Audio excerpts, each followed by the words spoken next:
Hello and welcome back, everyone. We are going to continue with the last session for today, for the Apcert security session. And this will be a session that will look into various topics.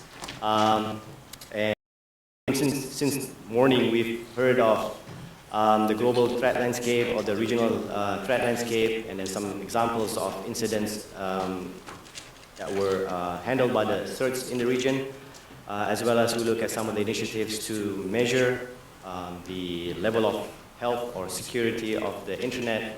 And now, in this session, we are going to look at a few topics, few broad, high-level topics, but still interesting. So we have three speakers for this particular session, and they are Arnold Yoon from Dell SecureWorks.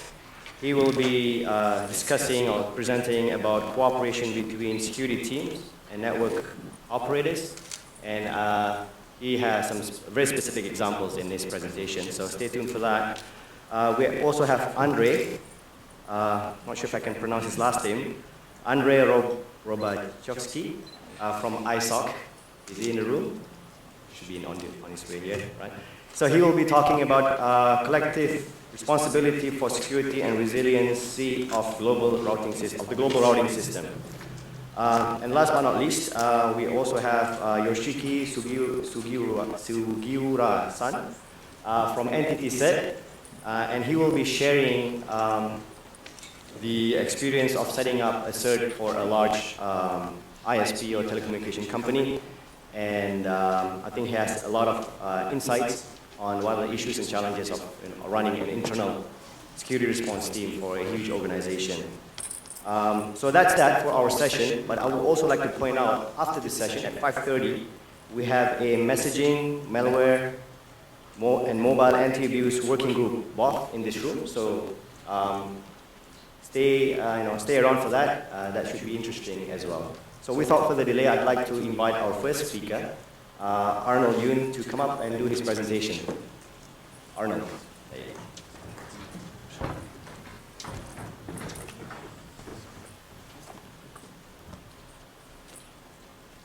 Hey, thank you. Again, my name is Arnold Yoon. I'm a security researcher at Dell SecureWorks Counter Threat Unit. Just to summarize again, we have seen threat landscapes for the first session, followed by the actual incident handling cases. And on the first afternoon session, we talked about Cyber Green and a couple of projects that is used to support that activity for cleaning up malicious activities in the internet or making the internet more healthy. So I think this one comes along the line also because we talked about CSERTs providing information working with your local network operators or ISPs to mitigate vulnerabilities or compromised hosts and also malicious nodes.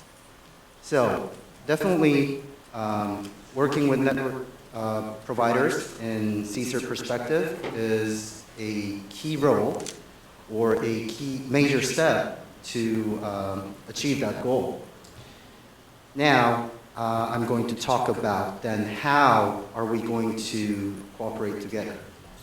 I remember, well, actually I have been in the security industry for about 15 years now, and close to 10 years I have been on 3 national level CSERTs in 2 countries. In those days, I remember handing out a list of compromised IPs to ISPs and asking them to handle those or mitigate those. And oftentimes, it was very difficult for ISPs or network operators to tackle all those IP addresses because all they heard was, okay, these are malicious nodes. Please identify it, contact your customer, or support them to disinfect or clean up the malware on those nodes. So, moving on, I'm going to talk about how we're going to cooperate, what kind of information that we're going to provide, and what we have been doing traditionally in vulnerability handling. And for that, we'll identify some challenges and gaps between two entities or two stakeholders. And I'm going to use shell shock as an example for how our research team has enriched the actual IOCs and draw a larger picture to let the network operators understand what is the risk and what will be the priority to mitigate. So,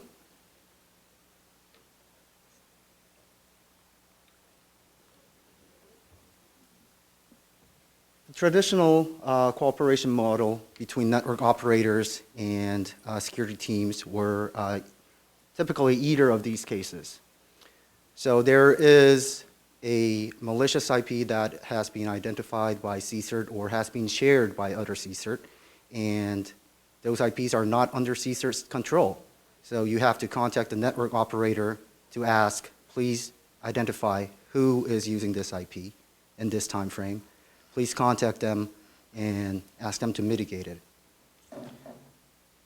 There are specific cases that the vulnerability itself was affecting or targeting the network appliances, and that is when the Apcerts do contact the network providers or network admins to, by asking, mitigating those vulnerabilities on your appliances.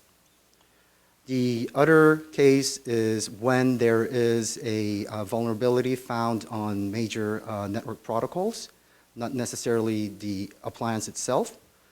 And also when there is a DDoS attack going on, definitely you do ask for help or coordination with the network providers. So these were probably 4 typical cases, coordination cases, that the Apcerts have been doing.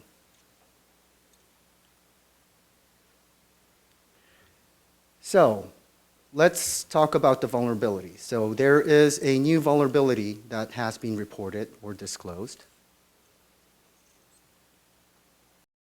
Series of questions that is frequently asked. So probably the first one is, what is this vulnerability about? And do we have any fixes or patches available to mitigate those vulnerabilities? If not, it's called 0-day. And if there is, the network operators or system admins or network admins had to come up with a mitigation plan, when and how they are going to implement those fixes. Is there a report of actual incident that specific vulnerability has been exploited? Is there a case in your network that someone is actually impacted by that vulnerability? Is there an alternative method to mitigate it other than implementing the patches or fixes? So these are not the entire question that we ask about vulnerability, but frequently asked questions. And that's where CVSS comes in to try to answer all those questions and quantify it or put it into a score, which helps the security folks or the administrators to find out which vulnerability has to be dealt first. So that is for the vulnerability itself. Now, let's talk about the challenges and gap. So by answering all those questions, security teams typically say, okay, here's the vulnerability, here's the fix, please go and implement the fixes. As a deliverable, you do publish a vulnerability advisory, which may include a link to the patch. In some cases, if there is an exploit code or malware associated, there are indicators, limited number of indicators.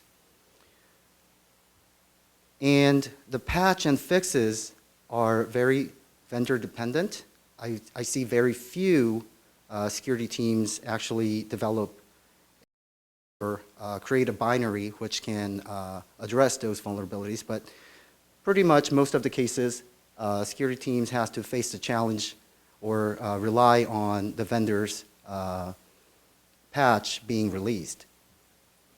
So that's security team's perspective. On network operator sides, when they are asked to identify or share who is using that malicious IP address, there could be legal issues because it's almost like a PII of their client information. On top of their daily work, try to ensure the availability of the network. Those questions are often considered as additional workload. And they have to come up with a mitigation plan, but it is hard to immediately implement patches on live production system. And even though when they are provided with indicators, it is often provided in a kind of Excel spreadsheet or in a similar format saying, okay, these are the list of scanning IP lists. These are the list of C2s. These are the list of payload downloader. So in network operators' perspective, it's hard to understand the actual technical details, what is going on in the background, but just given a list to be mitigated or being asked to come up with a mitigation plan. So that's what I'm saying about the lack of contents for those indicators.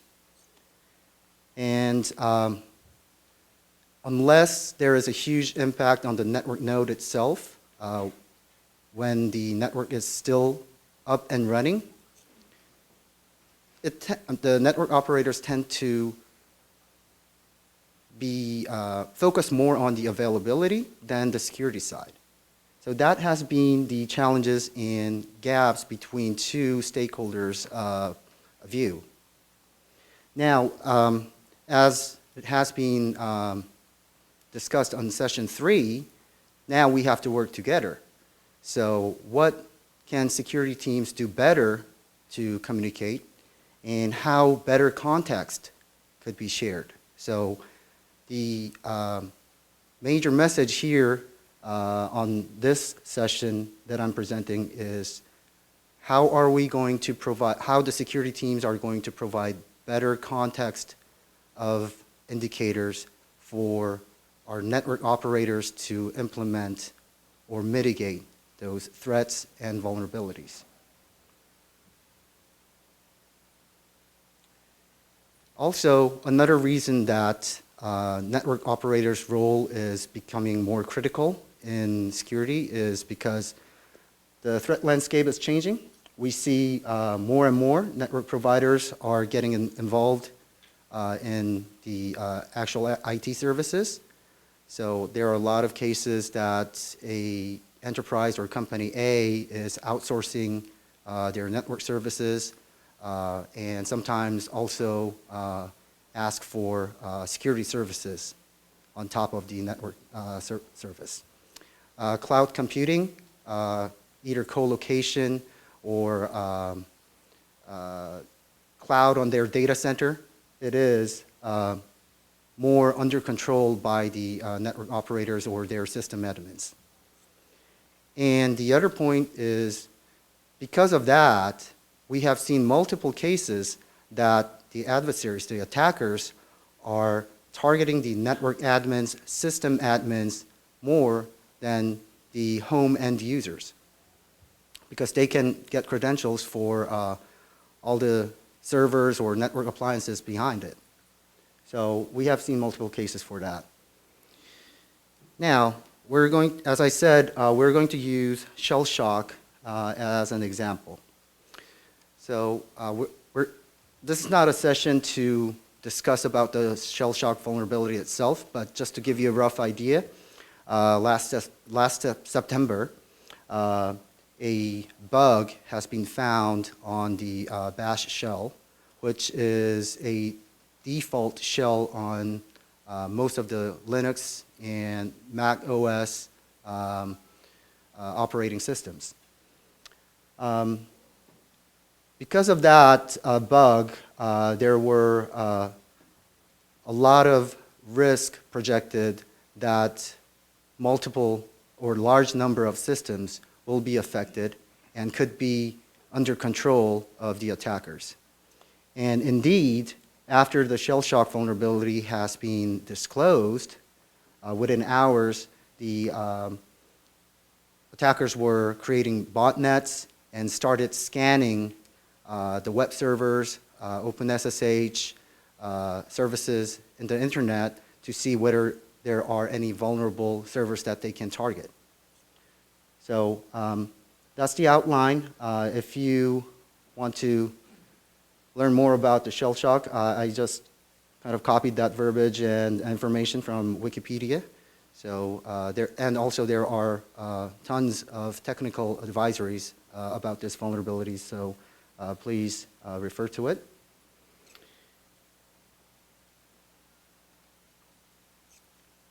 So from there, other than technical advisory, probably most of you are already part of the US CERT mailing list. When the initial vulnerability has been disclosed, there was a TLP green document that has been shared, which lists not only the initial vulnerability, but other CVEs that has been identified, and list of CPEs, which systems are affected. And there were, if I remember correctly, there were 2 IP indicators which were used by the malicious binary to initiate the installation of the malware and also being used as a C2 server. So that's in average, typical kind of information that you can all get. And you may contact your network provider and say, okay, take a look at this document. There are 2 indicators. Please take care of it. What I'm suggesting here is we have to do a little bit more enrichment from there. Take a look at the big picture, which will help you to prioritize the mitigation strategy. And that's why I'm going to show you an investigation example that our team has been doing, starting from that one single document. Okay?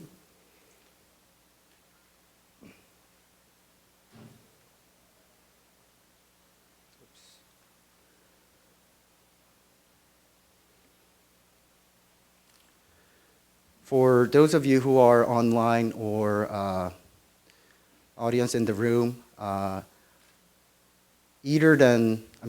than the snapshot of the entire investigation, I decided to use the HTML, which will be more dynamic, what has been done. And please feel free to contact me if you want to take a look at the HTML closer. So here,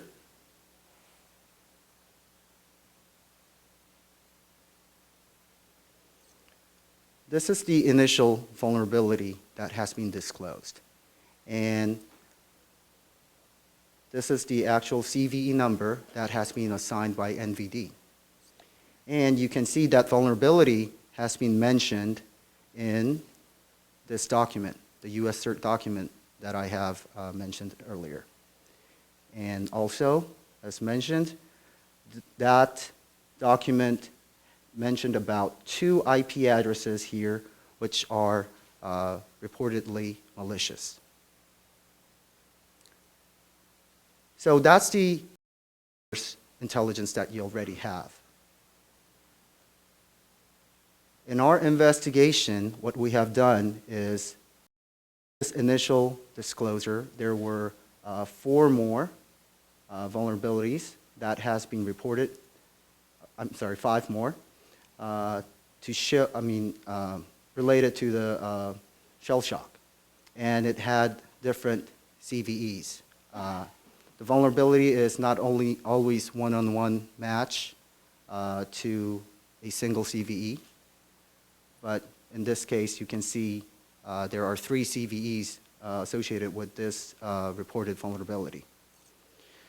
Now, from that document, these 3 are the documents that our team has been published as a advisory, talking about the vulnerability and who are the actors, the malicious indicators of compromise are. So what I'm going to show you here is starting from this known IOC and malware sample, we're going to provide more context than that. So for this vulnerability, we have found these exploit codes. So these 3 exploit codes. And for this specific code, we have found that it is actually being exploited to drop this specific malware, Kiten.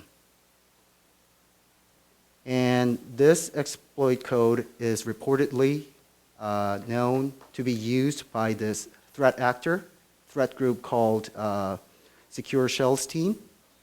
And we already know, in previous investigation or through our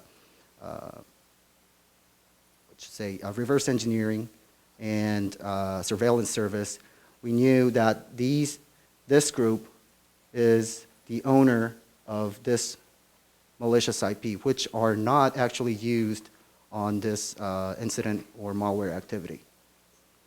So we already have one more indicator to pay attention. And now we know the actual payload that is being dropped into a compromised system. This just shows what are the target operating system or target applications are that this malware is targeting. And we already knew that this malware is not new. It has been already seen and very similar to another malware that is called OSX Tsunami. We have seen this malware is beaconing to these 2 domain names. And from those domain names, we are checking passive DNS records. And we have found that this domain has been already reported before, that it was associated with 2 known malicious IPs. Same case with this domain. The IP indicators which has those red X marks, we have already seen it in other malware activity, and it is already categorized as a malicious IP. So probably these IPs are the shared infrastructure. These red icons are the countermeasures that our team has actually developed to detect the activity. And from those countermeasures, we have found these additional IP addresses which are being used for scanning. So, starting from a open source intelligence, we were able to expand or enrich that with what we know, and sometimes by reverse engineering or malcode analysis, we were able to map it with already known activities. And those additional indicators are going to be communicated along when you are talking with the network operators. Okay, back to the slide. So it is just an example, but it gives me a conclusion that if I am in the network operator's shoes, it'll be easier for me to understand why this has to be mitigated. And I'm not arguing that the patch or fix itself is the solution to mitigate the root cause of it, but as I think it was Apcert who mentioned already on our first session, that it is a relatively slow process to get all the possibly affected or impacted systems to be patched. So what can we do in the middle? Maybe filtering. Giacomo already talked about their project. We saw a lot of suggestions or projects that it has been kicked off. But again, to do so, we have to have a context. We have to know what to be implemented in that system or into that framework. So this is how our team more focuses on and call it as actionable intelligence rather than just sending out the list of indicators. So I don't think I need to reiterate network operators are playing a key role in security. Needs to still focus more on the host-based vulnerabilities.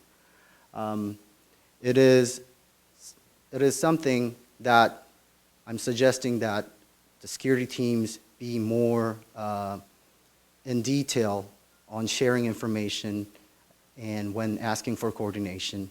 And of course, network operators, asking network operators to collaborate and coordinate with the security teams.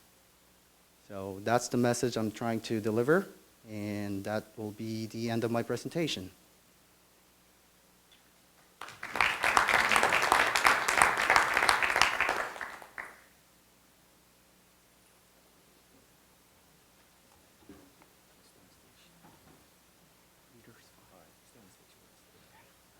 Thank you, Arnold, for that very interesting presentation. While waiting for us to set up the laptop, does anyone have any question? Quick question for Arnold? That ISOC helps to coordinate, but is actually driven by the group of network operators. I apologize for those who already listened to a similar presentation yesterday. I presented this initiative at the peering forum. So there is some repetition. I'll focus on, negative effects that, unsecure routing or unstable routing system can cause for the operators. Yeah.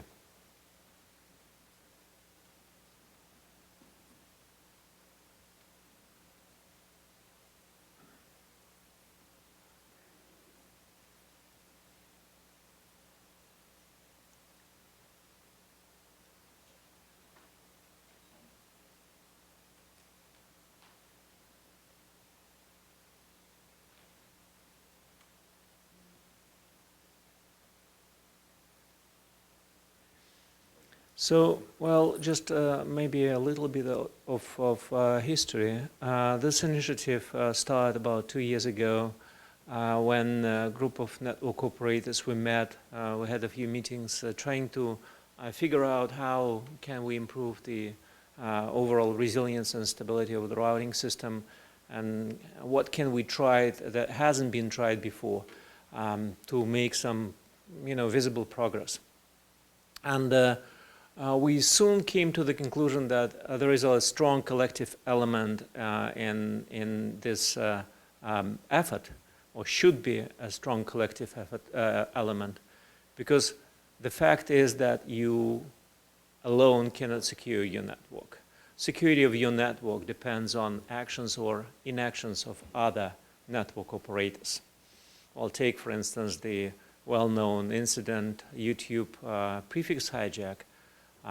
Regardless of what you do for their network in securing their routing, it actually depended on other providers, Pakistan Telecom, PCCW, in securing YouTube prefix. So this sort of interdependency it actually created this idea that we need to create initiative that will project this collective focus. And we presented this idea last year at Apricot. And at that time, it was an idea, but today I'm bringing to you a more mature initiative that I'm going to talk about. And I think we're very close to displaying the slides. So, thank you.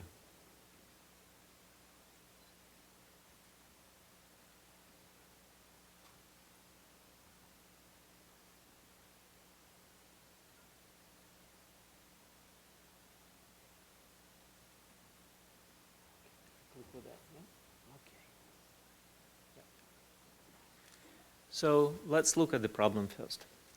Well, the BGP, the protocol, the routing protocol that is used on the internet is based on trust. There is no intrinsic mechanism that would allow you to validate the truthfulness or legitimacy of the announcements. So in the protocol itself, there are some tools that exist that outside the protocol adds, some tools, practices that help to mitigate that threat, but they're not widely deployed or they're not globally deployed. And there is some effort underway in the IETF to secure the protocol.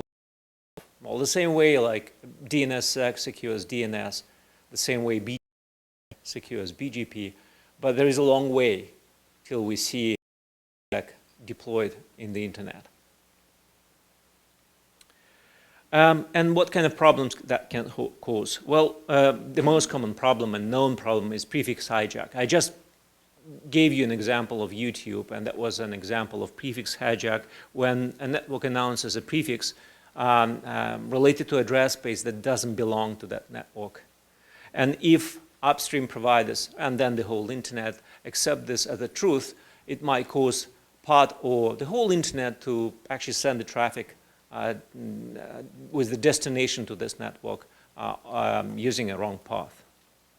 Another less detectable thing is so-called route leak. And well, formal definition, there are some definitions of it. There is a definition, there is a value-free principle in the routing. But to give you an example, it's when your multi-homed customer becomes your transit provider. That's something you probably don't want to have, and it might be impact on services, but it might have also some, malicious negative effects. Strictly related to control plane, to the routing, but another problem is a source IP address spoofing. The thing is, because the routing in the internet, it doesn't look up the source IP address. It's easier to spoof this address or lie on what is the source of the packets. And last but not least, it's collaboration. When you're under DDoS, can you reach the other side to help you out? Can you reach your peers?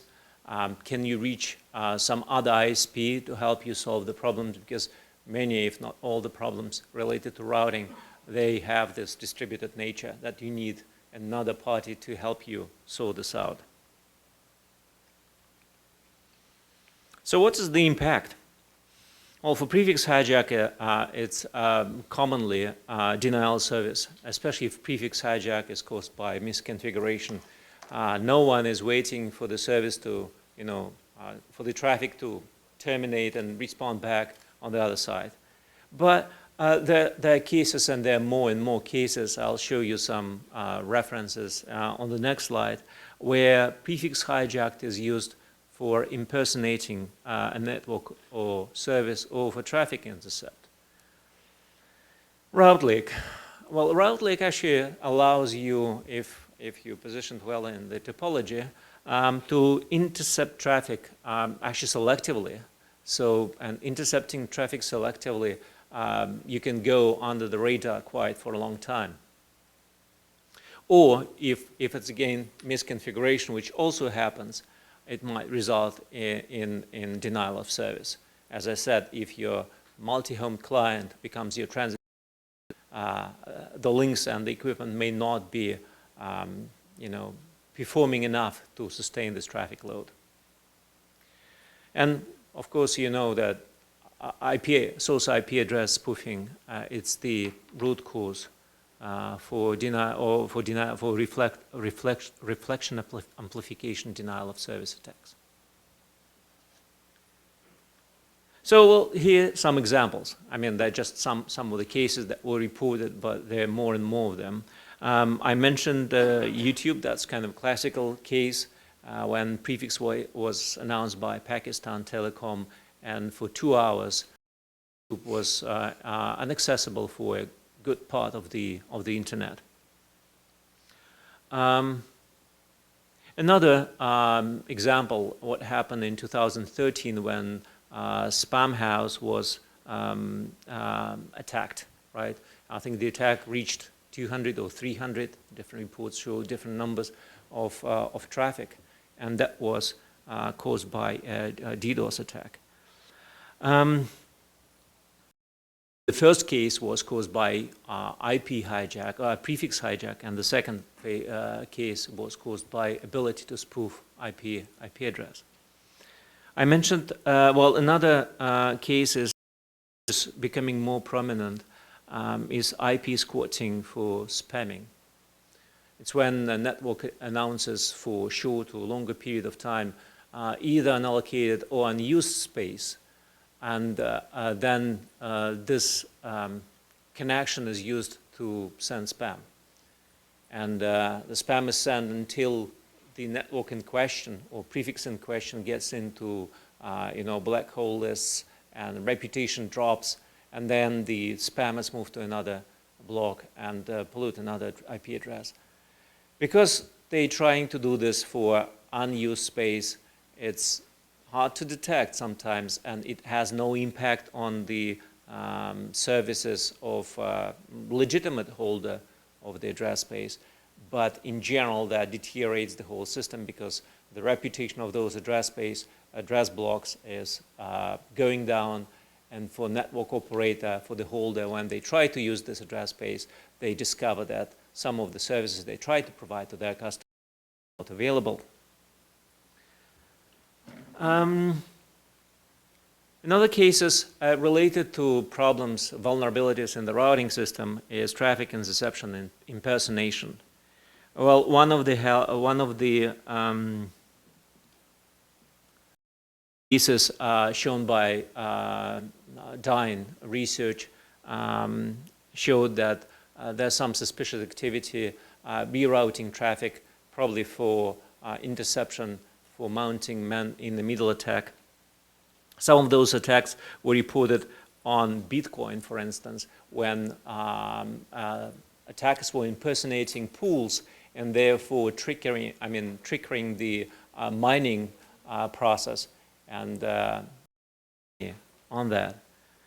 Another case was in Turkey when Turkey tried to block some traffic. They lied in DNS, but to do that, they impersonated Google public DNS and answered queries instead of Google. The queries were answering by Turkish DNS server.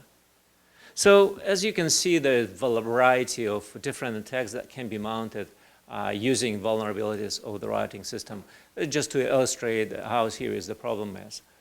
But of course, the challenge is that people, because of whose negligence those problems happen, they are not suffering from those problems, or at least not at the same time. So how do we address these problems? As I said, there are some tools, and tools exist for quite some time, for a long time, and they are partially deployed, but not enough to say that the routing system is secure enough. If we talk about prefix hijacking, there prefix and IS path filtering, there are more modern technologies like RPKI, or the use of Internet Routing Registry, and so forth. Ingress and egress anti-spoofing filtering was known for a long time. The first BCP 38 actually telling people to implement ingress filtering appeared in 2000. so 15 years ago. Technologies like URPF have been available for more than a decade. Coordination and DDoS mitigation, there are companies that provide those services. So, I mean, toolkit exists. But also, if you look at the kind of service provider point of view, of network operator point of view, the challenge is that your safety is in some other's hands, right? And another thing is that there are too many problems to solve and too many cases to apply and too little time. So here, after this introduction, let me come to the initiative itself, which is called MANAS, and which stands for Mutually Agreed Norms for Routing Security. Here's the URL, and if you go there, you will you can read the document itself and browse the different information about this initiative.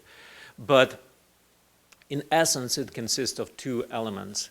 One element is the document itself, the MANAS document, which defines a minimum package. It's a minimum package, it's a small step, but we believe if it's implemented on a wide scale, it can cause significant improvements in the global routing system.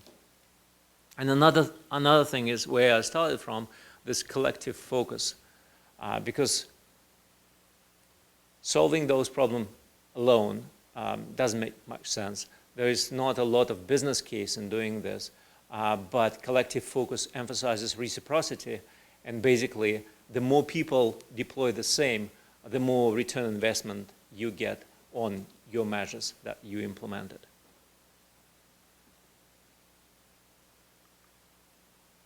So let me talk about the MANAS document in a little bit more detail. I have to say that's a high-level document, but it's a technical document. It's not a policy document. There is a section, pretty high level, which outlines the principles. And the principles, they just set the context for the whole kind of problem space. And it outlines the interdependence and reciprocity, that we depend on each other, right? So this collective action is necessary if we want to solve the problem. It's commitment to best practices, and we should use them. And there is also encouragement of customers and peers. And by this, we're trying to create this cascading effect, right, where the initiative can scale. Because if you, and this not only, customers and peers, I think that also applies to small and not so small communities, which can take this initiative and use this in their local context. Because much of what I'm going to talk is based on peer pressure and, personal relationship as well.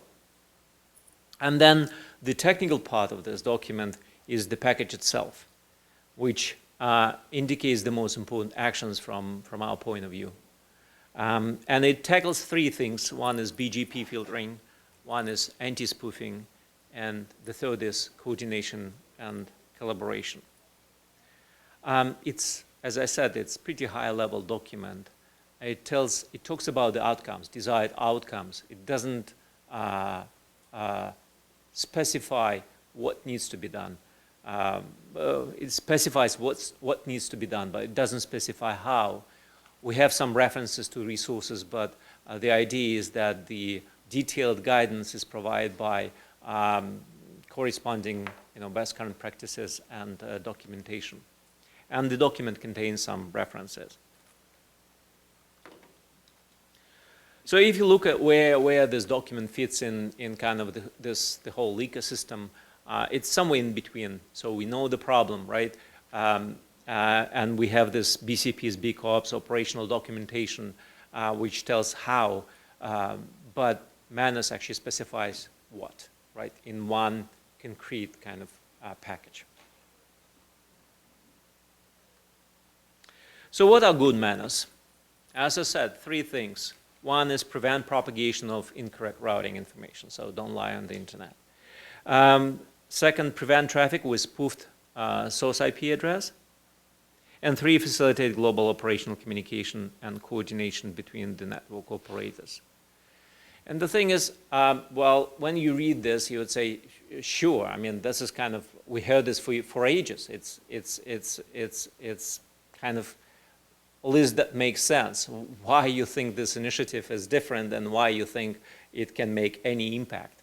Well, the thing is, and this is why it's different, because this package, and I will go into more detail, it's actually optimized for low cost and low risk. It doesn't try to solve the problem altogether, but it tries to tip the balance in that direction, tries to make a positive impact. And it doesn't boil the ocean, so when we say prevent propagation of incorrect routing information, we're not saying globally. We're saying, well, try to help solving this global problem by taking local measures. And let me show what I mean here. So, well, those things we call actions in the document, and there are 4 actions. And I'll go through them. So when we talk about propagation of incorrect routing information, we know that it's almost impossible to do for your transit providers, right? People not always, or let me say rarely, do this for peers, right? Most common controls are max prefix that just limit the amount of prefixes they are prepared to receive from their peers, right? But where things can be done, well, relatively easy is for your own customers, right? Because for customers, you understand what kind of customer cone you have, what kind of address space they're holding, what kind of announcements you are prepared to get, right? The provisioning mechanism, and you can also integrate this filtering in provisioning mechanism, or you can use other technologies, like you can have Internet Routing Registry or RPKI to help you to implement that stuff. You also know what address space your own infrastructure as a network operator is going to announce. So I think egress filtering that announcements is very important. And another thing that we put here, and it looks a little bit cryptic, but I'll explain what it means, is able to communicate to the adjacent networks which announcements are correct. And again, this is the outcome. We don't specify that you need to, publish your routing policy in the Internet Routing Registry or communicate this by some other way. We just say, if you do this, you will facilitate your peers so they can actually apply filtering not only on their customers, but also on peering links, right? So if, for instance, we are looking at the Internet exchange point environment, right, where people publish this policy in some way, they enable peers to actually, do the sanity check on peering links, what they get from their peers.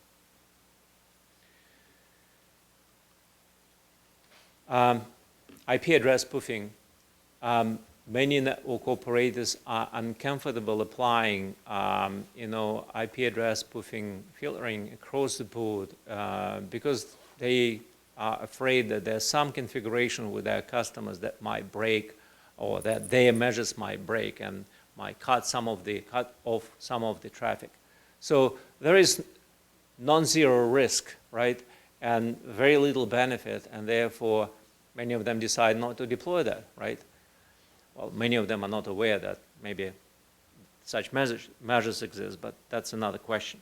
So again, in this action, what is specified, a very narrow defined case where application of either static source IP filters or URPF makes it very low risk and low cost. And that's single home stop customer networks. So if an operator has this setup, and many operators do, applying source IP address filtering is easy and unrisky.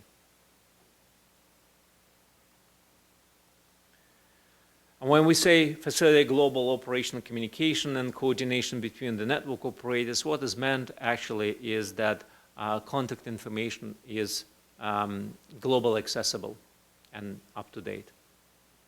And the thing is, those are small steps. They look like small steps, but even those small steps are not implemented across the board, right?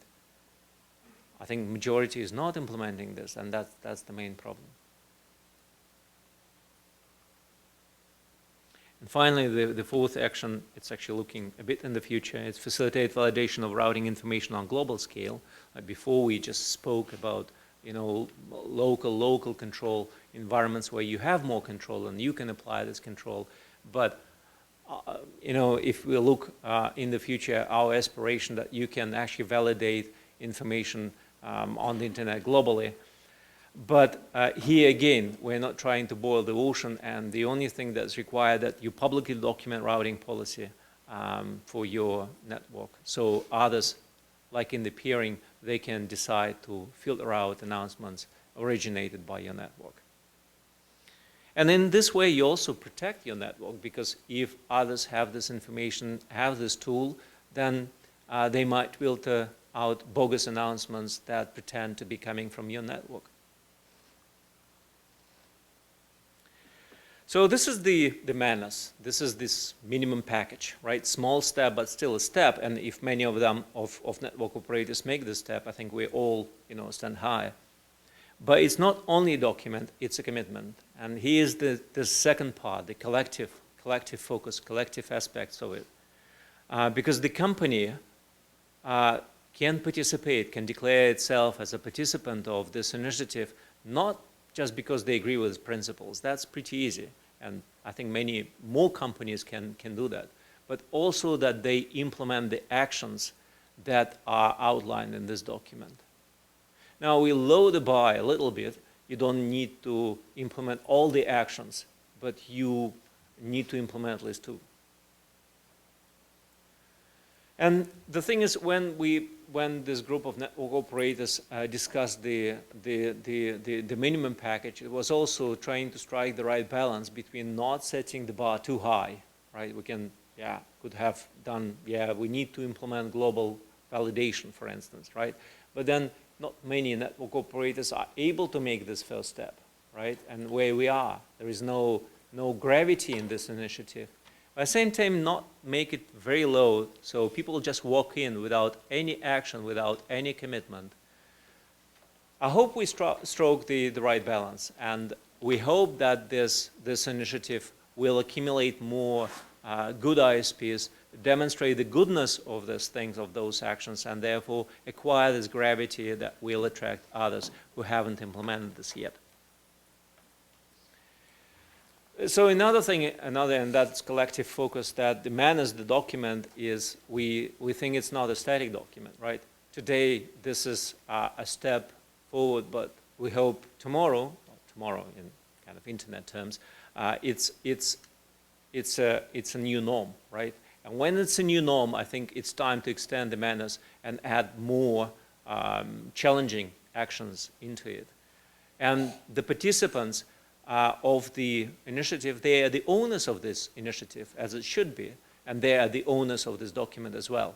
So that's another part of this collective focus of manners, or manifesto. So as I said, initiative is more mature than what we presented last time at Apricot in Malaysia. We launched this initiative officially on the 6th of November last year. 9 network operators joined this initiative. They're initial participants of this initiative. So you will see a bit more. Now I think it's almost 20 operators that signed up.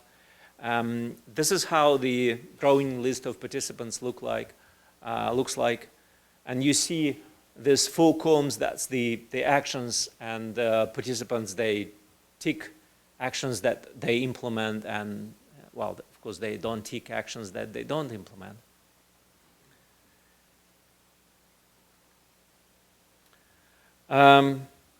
Next steps. Well, of course, expanding the group of participants. I think what's important for Manus right now is to build reputation, right? So we are not looking as many as possible. So the more, the better. It doesn't apply here. What we are looking for regional leaders, for ISPs that have good reputation, that take security seriously, have already implemented the actions, and probably much more than what is specified in Manus. But because they take this seriously and because they understand this interdependency thing, I think they're willing to support this Manus and put their name on the website and motivate others to follow and sign up for Manus. As I mentioned, expanding the scope of Manus, probably that's a longer-term goal. I think we need to, get some momentum and build up Manus with the current document before we introduce new actions, but that's in the plans, right? I think there's much more we can do to make routing system even more secure. And developing better guidance. One thing that we discovered, that despite that we're saying there are so many best current practices and different guidance documents, first of all, they're spread around, they're hard to find, they're not all in one place. And in many cases, it doesn't exist, because many of the BCPs, they address the problem. From the problem point of view, it's like, hey, this is the problem. That's how you can solve this problem completely. But from an ISP or from Manus point of view, hey, we don't need to solve the problem completely. We just need to implement this first step. And we need clear and easy instructions, 1, 2, 3, 4, 5, to be able to implement. Well, I discussed with some of you in hallways, there was an idea, for instance, to produce a checklist. So an ISP can actually check if they implemented those things and whether they qualify to apply for Manus to become a participant. So this kind of stuff also will lower the threshold, will enable ISPs to implement those actions in a less risky way with minimum costs. So there's the idea, maybe we'll start soon working in the framework of BCOP for such document, companion to Manus document. So as I said, raising profile, that's very important. So, and raising profile, I think we need to get good names. So if you feel you have a good name, please come and let's talk, or just go and sign up for Manus if you implemented those actions. Scaling up, the thing is, at this moment, it's very much based on trust, and because the group is small, it's possible. But once we start scaling up, we'll introduce some checks to verify that those actions are really implemented. We are discussing what kind of checks we can implement here. And up to that point, it's a little a paradox, but Manus doesn't change anything, right? If, as I said, people that sign up at this stage, they implemented those actions already. So the fact that they're putting their name on the website doesn't change security and resilience of the routing system. But what we are trying to do, as I said, we're trying to create more gravity for this effort, so it can be used as a tool to stimulate action, to motivate those network operators that are a little bit behind, haven't implemented this stuff, to actually look at this and make this decision and implement those important measures. So that's a question, are you interested in participation?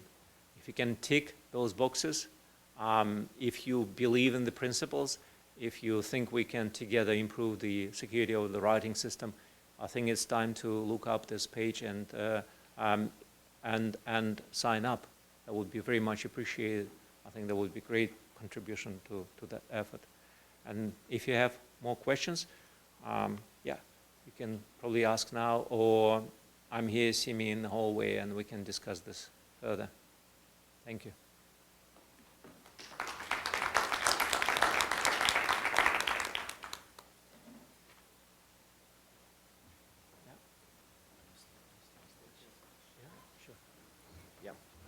Yeah, just so if you have questions.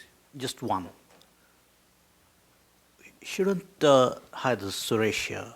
Shouldn't this also be included with an initiative to clear up stale data in the IRRs and such?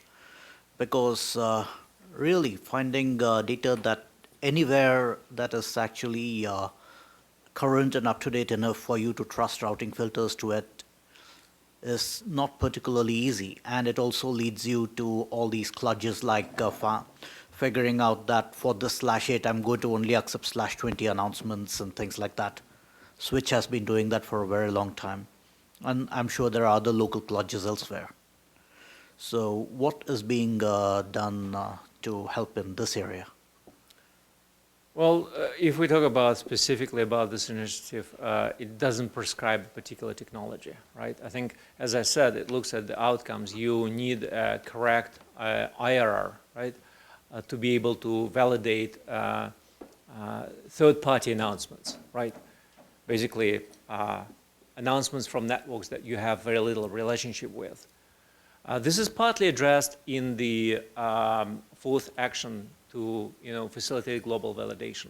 There are other tools in development. For instance, RPKI is looking at this type of solution because it has more tight and more technological. It's a digital signature that allows you to validate this announcement, so it looks for less stale data and more correct data in the repository. But again, the manners, they're not trying to prescribe something. As long as outcome is reached, that's good enough. I don't know if that answers your question. Well, it's what we have to live with, so yes, thanks.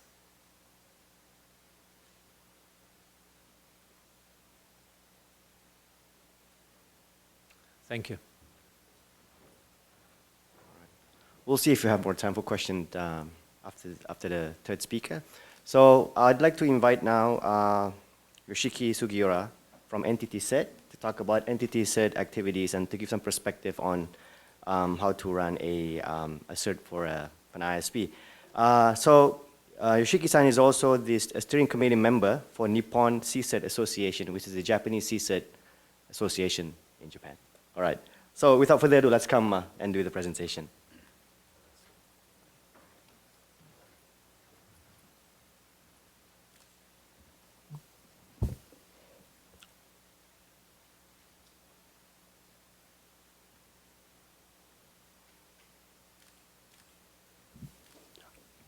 Hello, I'm very glad to be here and to get an opportunity like this. And I'd like to thank Adri. He invited me and gave me this opportunity. Today's subject of my is introduction of NTT CERT and activities. Let me tell you when I am. I'm Yoshiki Sugiura of NTT CERT. I used to be a member of JP CERT CC from 1998 to 2002. Now I'm working for two CCERT teams, NTT CERT and the Inter-CCERT.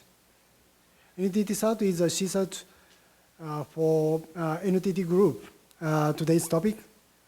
And Inter-CCERT for a subsidiary company of NTT Data Group. And I'm a steering committee member of Nippon CCERT Association, or NCA. NCA is a CCERT community in Japan. And I will introduce it with last few slides. I'm also a teacher of Meiji University. About CSAT from team building, self-development, and social psychology viewpoint there. All right, here is the agenda today. First, I explore why CSAT, why NTT is choosing CSAT for incident management. Second, I present overview of organization of NTT and NTT CERT. Introduce the of NTT CERT. Finally, I will talk about CSAT collaborations. First, why CSAT? As you already might know, a lot of security issues and new threats are emerging almost every day. And there are a lot of things to protect in your organization. For instance, primary business process, customers, employees, their identities, product, contract, process, reputation, information infrastructure, and so on. it is clear that attackers are now targeting with a lot of ways.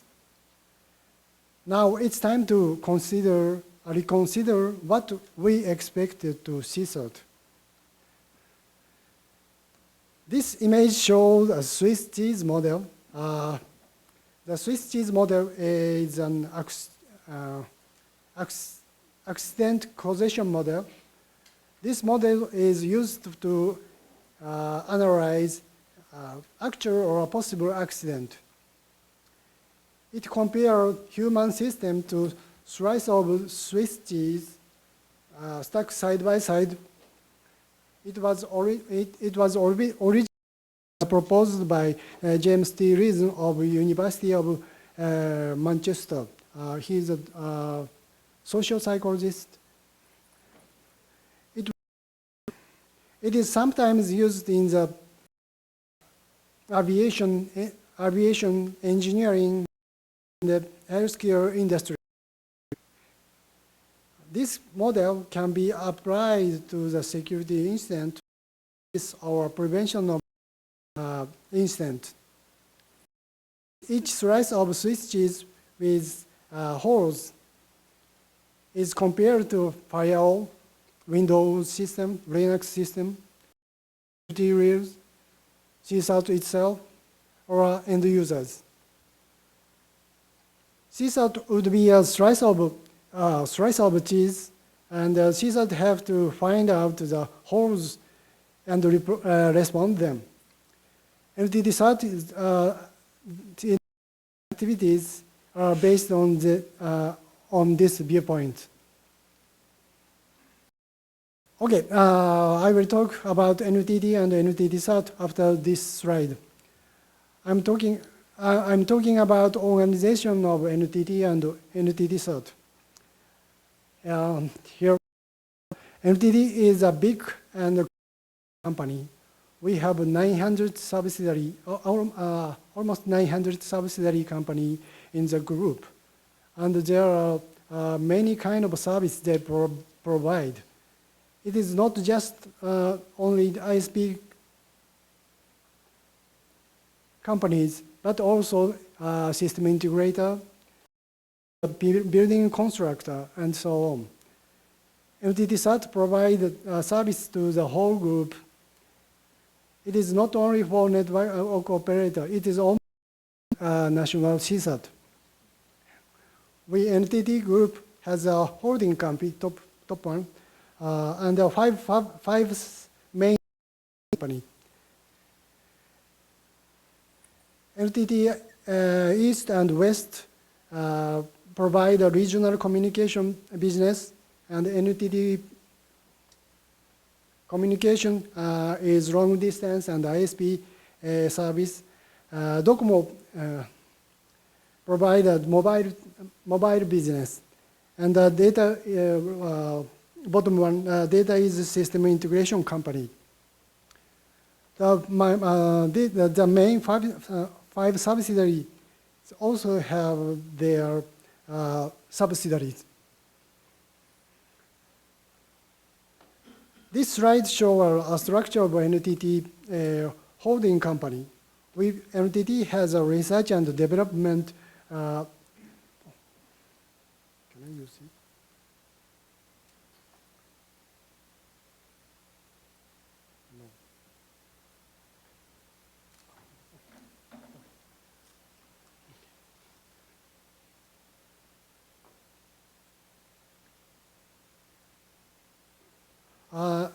NTT has a research and development division here, and NTT-SAT is that division here. There are why we are NTT in SAT in laboratories. There are some merit and demerit. Demerit is we don't have any authority like stopping service of ISP or enforcing to applying the patch to the service. merit we get we get the budget for CSAT operation for research and development every year, and other research group in the same laboratories, for instance, malware analysis team and cryptographic research team, and social psychology research group. NTT easily collaborate with teams. These teams incident happened. We don't have any authority, so constituency think NTT is so friendly. I think it's a good idea for creating CSAT in research and development division in some cases.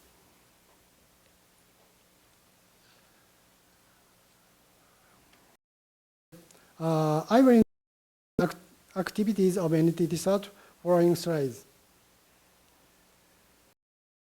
NTT exists as a capability of CSAT for all NTT group from October 2004. NTT is a CSAT for all NTT group. We are responsible for prevention and damage minimization against security. When computer security incidents occur, NTT responds and minimizes them. This table is a service list of NTT. They are classified as three big categories. Proactive services is prevention activities such as distributing security alert and monitoring several emerging cyber threats and device website. Reactive service is activity of minimization and neutralization of various incidents. And security quality management service is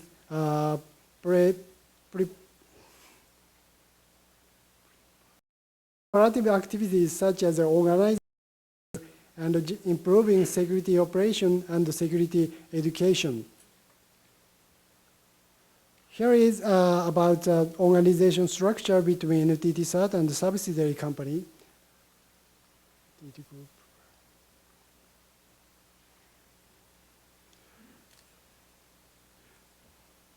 NTT located at security laboratory in NTT Holding Company. NTT support NTT Group subsidiaries, sometimes directly involving their customers. Each subsidiary organization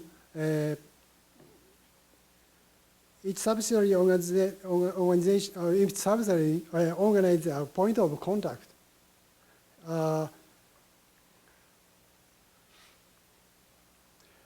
It's called a POC as an organizational counterpart of CSOT.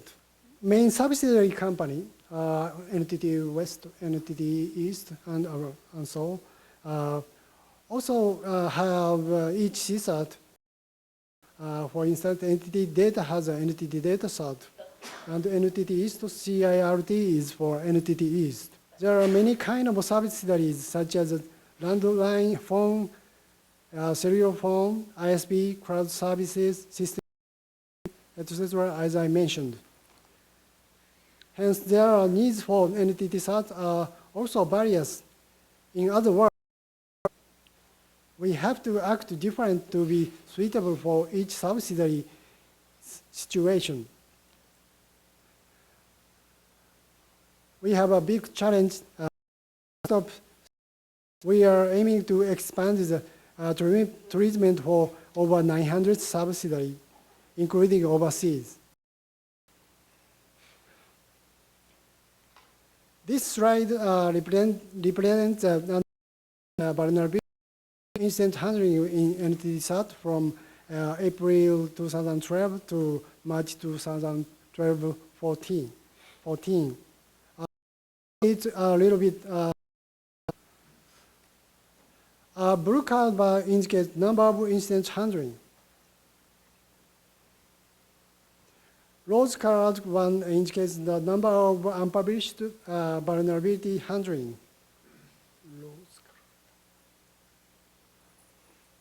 Red colored ones indicate allowed distribution. 2013, password list attack and attacking vulnerability of web occur times in LTD group. And the same as the 2012 career, there are many incidents of malware infection, phishing site, and site defacement to 2013 fiscal year. We have handled 504 issues in 2013 fiscal year. This slide shows our activity in detail. There are a lot of services we provide. But I skip it. Skip it. Let's move on to the concrete topic-based disorder. Here is how to handle incident. The damage of the incident. Do our best by using every resource we have, and the opportunity we can identify from multiple routes. From the web of trust member, like subsidiary themselves as request message to request for help. From the service, third party, such as your personal connection in private. Our sensor activity entity itself is doing as a routine. After handling our incident, the lessons we've learned are shared with subsidiaries. In some cases, entity CERT provides further investigation and support analysis with other laboratories if we need. Figure below explain unpublished vulnerability information handling, but today I skip it. And this slide shows distribution of security alert and vulnerability information about our system specific, but I skip them.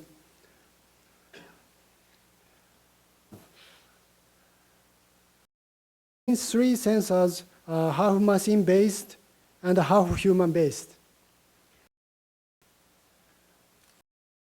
First, we run honeypot named Marionette.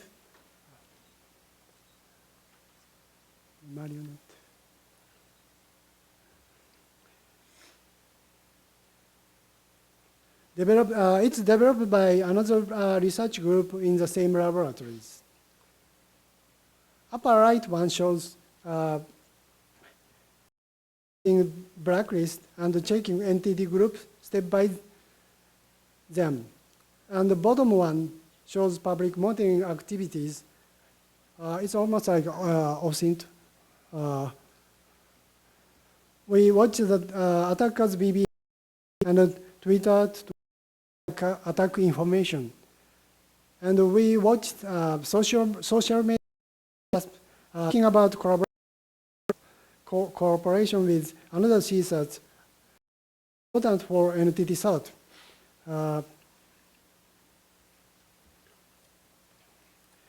There are some community for CSAT.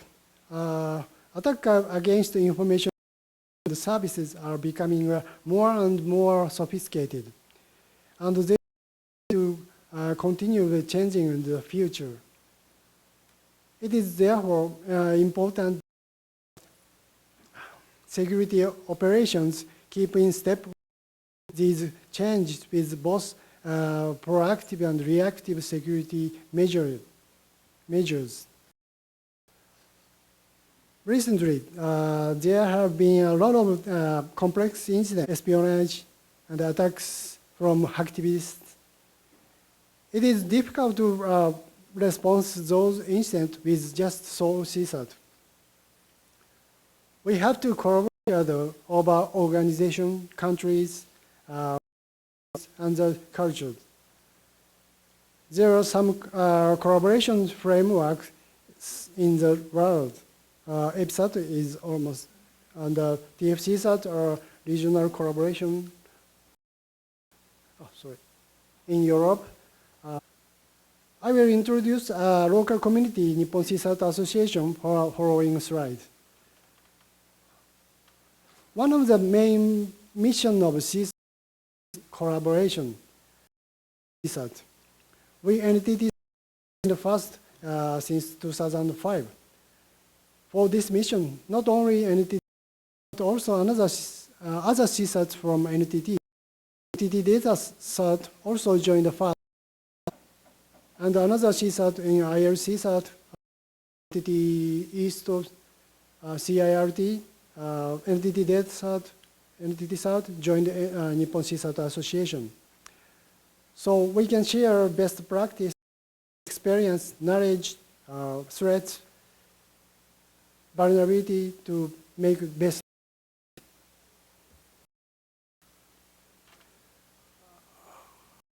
Introduce Nippon CSAT. Official name is Nihon Computer Security Incident Taiyo Team Kyōgikai. It's also known as Nihon CSAT Kyōgikai, still long in Japanese. English name is Nippon CSAT Association or CA.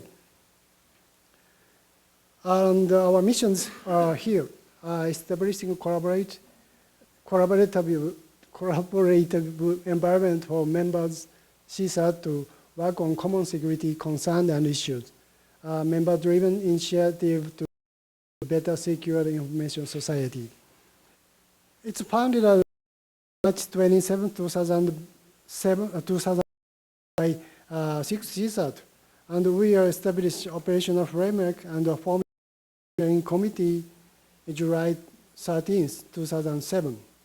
In 2007, NTT CERT joined the Nippon CSAT Association as a founder member.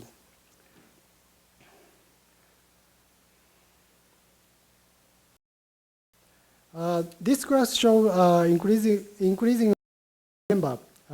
CSAT activity in Japan has been activated in a few, like the annual FOX conference was held in Thailand, 2013. I joined it. There were a lot of members from Asian CSAT, like this. I felt CSAT activities in Asia in the same time. I'm looking forward to these activities more and more for the best security. This figure displayed the level of relationship between NTT CERT and other CSAT. The relationship consists of organization in a lot of kind of areas, such as national enterprise, like this, telecom, security vendors, and etc. We also have such as Telena, Shadow Server, Honeypot project, HoneyNet project.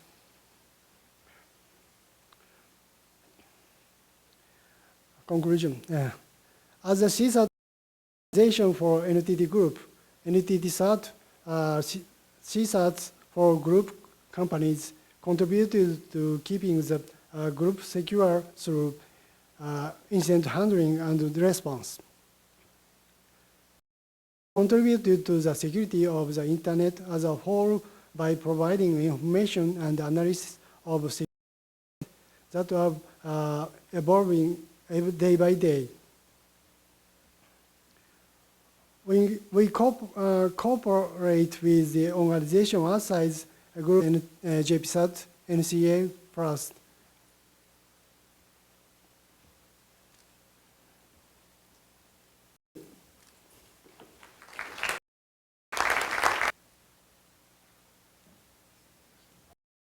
We may have time for only one question.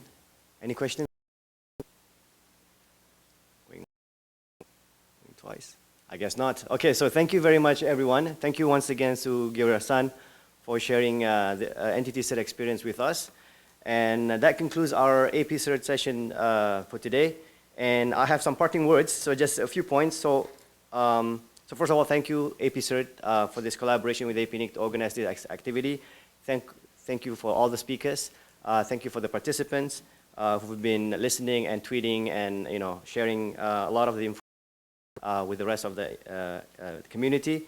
Number two, the slides are in the program page, so feel free to download and review, take a look at the presentations that were shared today. Number three, please provide your feedback in the mobile app for this conference. I hope you know what it is. If not, then come and see me afterwards and I'll tell you where to download it. Again, I hope this collaboration and cooperation will continue in the future. So thank you very much.